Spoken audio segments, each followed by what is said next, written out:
but when one was ruined, it hardly mattered if one was Catholic. Neither Adelaide nor the babe had survived the birth. Lord and Lady Westsey had hidden the breakables. Alice, as the more tempestuous twin, never shied away from a scene, and informed Alice of Adelaide's demise as gently as they could. Indeed, Alice would have obliged them in creating a scene, as she had a year earlier, when her late fiancé had not returned from Waterloo, if only she could summon the requisite amount of passion. But she'd felt nothing. She'd wordlessly gotten to her feet, climbed the stairs to her bedroom and shut the door. When the door opened 1 month later, Alice was changed. Into what, she hardly knew, but she was certainly no longer herself. An irrevocable line had been drawn, separating the before from the after. Before, she was a pair. She had always been a pair, for even longer than she had truly been a person at all. Before, she was a Bursnell twin. She was Alice, of Alice and Adelaide. She had never been just Alice. After, she was just Alice. Just Alice was an empty shell. It was Newton's third law of motion. For every action, there is an equal and opposite reaction. Who was she, if not a reaction to Adelaide? She was nothing.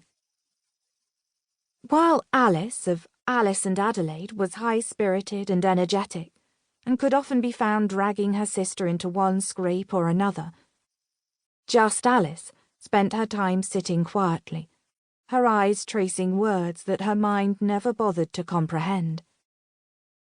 Sometimes she remembered to turn the page. Other times the book remained suspended, unmoving, for hours on end. Then one day, Adelaide's effects arrived from across the channel. 3 plain dresses, a handful of letters from Alice, and her silver locket. The dresses were given to a maid, the letters burned, and the locket given to Alice. Alice trailed her fingertip over the cool metal, tracing the curlicue on the letter A. For just a moment she pretended that she wasn't Alice.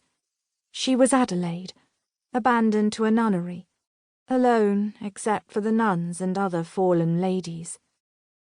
How scared she must have been, facing the end of her confinement without her mother or her sister. How often had she opened the locket, seeking solace in the beloved face within. Alice instinctively flicked the locket open. And stared. She stared harder.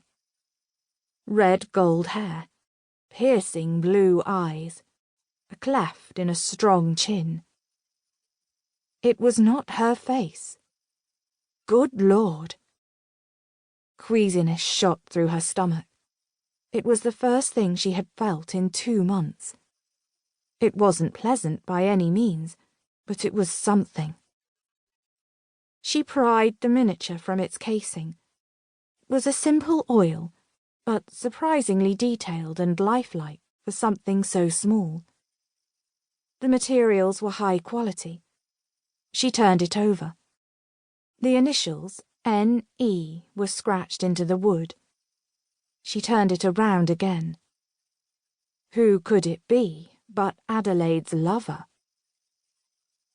Alice became aware of a curious sensation travelling through her limbs, filling all the spaces that had been a dark void since her sister's passing.